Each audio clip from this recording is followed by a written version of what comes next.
कि राहुल काहे रोवेला आय अपन बहिन खोजेला माने सुशीला के राहुल काहे रोवेला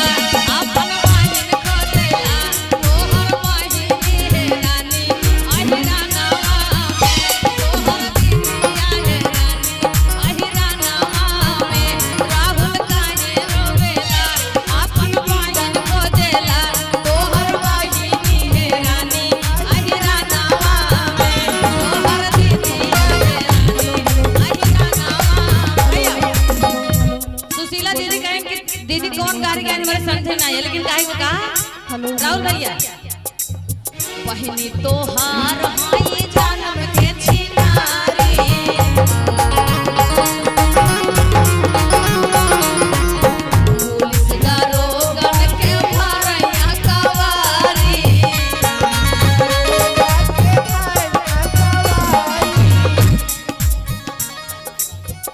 खूब अच्छा करिया बहिनी तोहार हाय जन्म के छिनारी पुलिस दारोगा के भरैया कवारी और सुशीला दीदी आपके लिए है गाजर मूली भंटा खोजै कोइरा नावा में गाजर मूली भंटा खोजै कोइरा नावा में तोहर दीदिया हे रानी अहिरा नावा में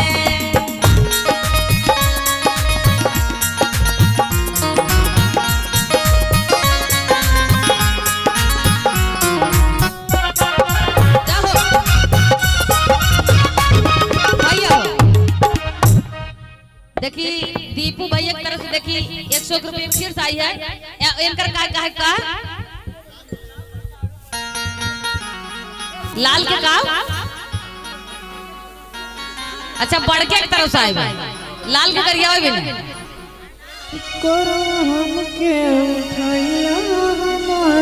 लेकिन पहले लाल भाई करिए ले तब दीपू करिया लेकिन लाल भाई काहे को का सुना भाई भल भाई साहे लेकिन करिए वो नहीं सुनही वो तो महान है गाड़ी सुना ही चाहे जफनी ना रहे रुका काहे को का बहिनी तोहार बड़ी बनेली पपीता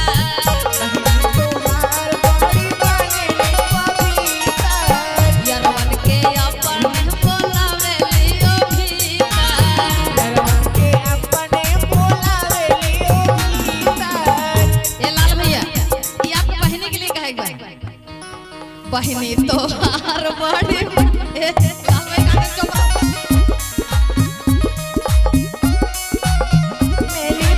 ये बेईमानी है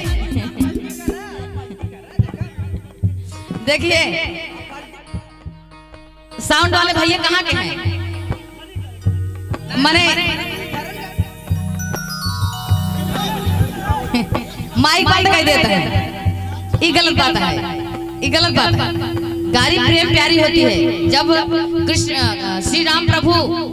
और भोलेनाथ जब अपने ससुराल में गए थे तो भी गाली बिना सुने नहीं आए थे बड़के के लिए उनके बहन के लिए कहना क्या है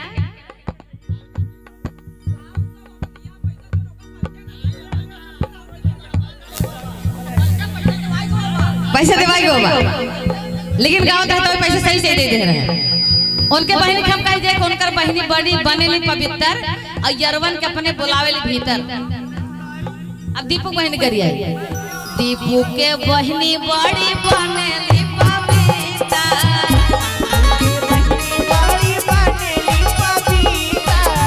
यरवन के अपने बुलावेली ओ भीतर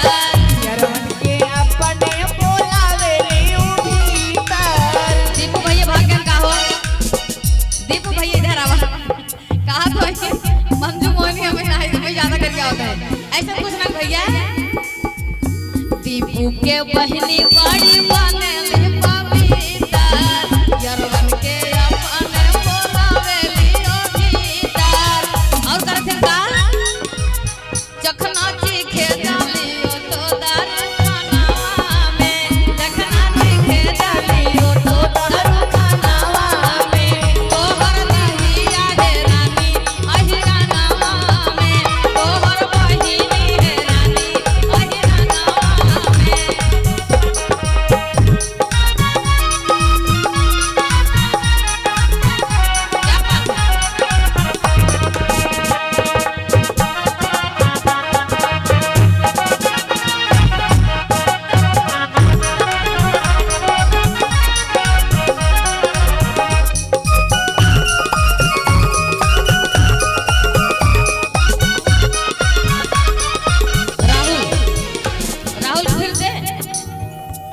राहुल आलोक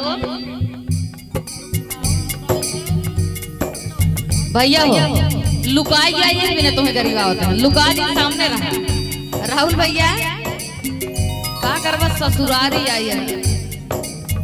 सुन के तू बरबाई करे और देखिए अगर हल्दी सब लोग लगा चुके हैं तो रागिनी को अंदर ले जाए हल्दी ज्यादा देर तक चेहरे पे रहता है स्किन पे ना तो नुकसान पहुंचाता है अगर आप सब लोग हल्दी लगा चुके हैं तो रागिनी को लेके अंदर जाए और हल्दी छुड़ा दीजिए और कहना क्या राहुल के लिए कि टना टन बोलाई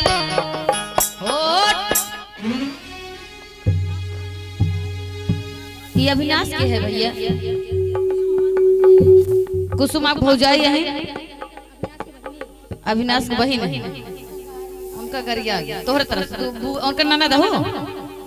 अच्छा अविनाश के लिए कहा है वो का कि टन्ना टन्ना बोलाई राहुल पहले गरिया देते ठीक है लाल के साढ़ू बड़के की तरफ से लाल के बहने की हाँ पहले राहुल गरिया कि टन्ना टन्ना बोलाई ये नाम याद कर रहे हो अविनाश और लाल के कर बात कर जाओ कि टन्ना टन्ना बोलाई ए टन्ना टन्ना बोलाई राहुल तोहार गड़िया टन्ना टन्ना बोलाई टन्ना टन्ना बोलाई राहुल तोहार गड़िया टन्ना टन्ना बोलाई और गाड़ी फंस गई जमीनिया में अरे राहुल फंस गया बहनिया में अरे गाड़ी भागी हरन दई के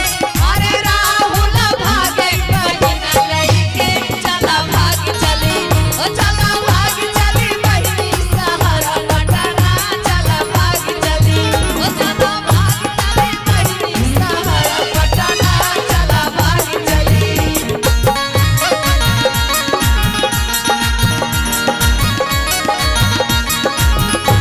सुनाया गुआ महान बाटे प्यार मान समधिया जमान चाही सुनाया गुआ महान बाटे प्यार मान समधिया जमान चाही